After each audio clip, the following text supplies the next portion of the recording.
మన గురించి చింతిస్తున్నాడట. బైబిల్ చెప్తుంది కదా పేతురు పత్రికలో, ఆయన మిమ్మును గురించి చింతిస్తున్నాడు. అంటే మన కోసం ఆయన కేర్ తీసుకుంటున్నాడు.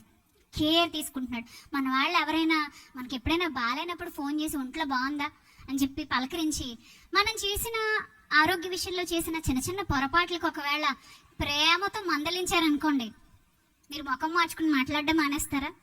ఆ మందలింపుని గొప్పగా తీసుకుంటారా? బాగుంది కదా ఇదేదో అనుకుంటాం.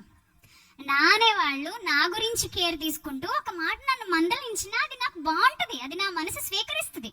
బికాజ్ అది ప్రేమ, ఆప్యాయత.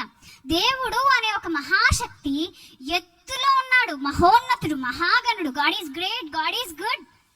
ఆయన ఒక సుపీరియర్. అయినప్పటికీ